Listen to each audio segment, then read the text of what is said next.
अभिधम्पिटक एक बौद्ध ग्रंथ है। यह उन 3 ग्रंथों में से एक है जो त्रिपिटक बनाते हैं।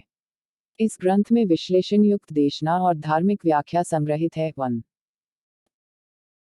परंपरा 3 में कहा गया है कि बुद्ध ने अपने ज्ञान के तुरंत बाद अभिमन्यु को सोचा था, फिर कुछ साल बाद देवताओं को सिखाया। बाद में बुद्ध ने इसे सारिपुट्टा को दोहराया, जिसने इसे अपने शिष्यों को सौंप दिया। यह परंपरा परिवार में भी स्पष्ट है।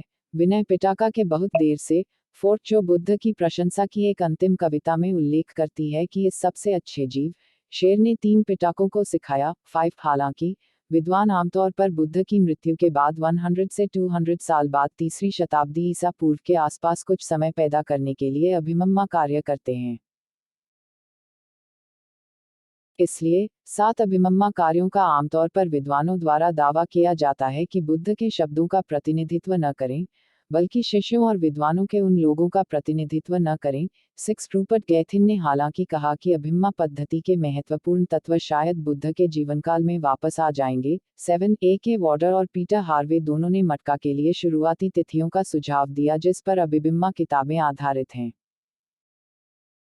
अभिधम ने सुट्टा संदिग्ध चर्चा के विस्तार के रूप में शुरुआत की लेकिन बाद में स्वतंत्र सिद्धांत विकसित किए। 8 कैनन के आखिरी बड़े विभाजन के रूप में अभिमन्यु पिटक के पास एक चेकर्ड इतिहास था।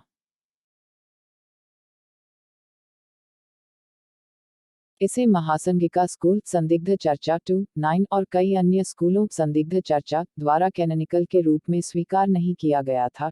10 अभिमन्यु पिटक के भीतर एक अन्य स्कूल में खुदा का निकाय का अधिकांश हिस्सा शामिल था। 2 इसके अलावा अभिमन्यु का पाली संस्करण सख्ती से थेरावाड़ा संग्रह है और अन्य बौद्ध विद्यालयों द्वारा मान्यता प्राप्त अभिमन्यु कार्यों के साथ बहुत कम है। 11 विभिन्न प्रारंभिक विद्यालयों के विभिन्न अभिमन्यु दर्शनों पर सिद्धांत पर कोई समझौता नहीं है। 12 और विभाजित बौद्ध धर्म 12 अविभाजित बौद्ध धर्म के विपरीत की अवधि से संबंधित है।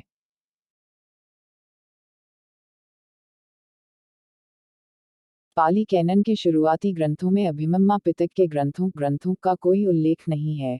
13 पहली बौद्ध परिषद की कुछ रिपोर्टों में अभिमन्यु का भी उल्लेख नहीं किया गया है, जो विनय के ग्रंथों और 5 निकेस्ट 14 या 4 आगामा के अस्तित्व का उल्लेख करते हैं।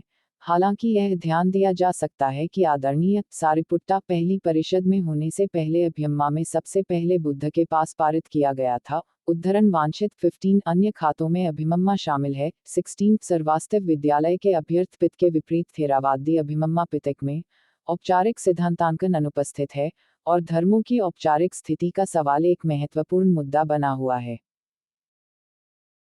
स्वभाव की धारणा संस्कृत स्वभाव का उपयोग केवल त्रावाडिन ग्रंथों में किया जाता है। 17 क्षणिकता का सिद्धांत भी थेरावादा विचारों के लिए एक देर से जोड़ा गया है। 18 यह केवल बौद्धघासा के समय प्रकट होता है। In list window WhatsApp double tap and hold to react and select messages.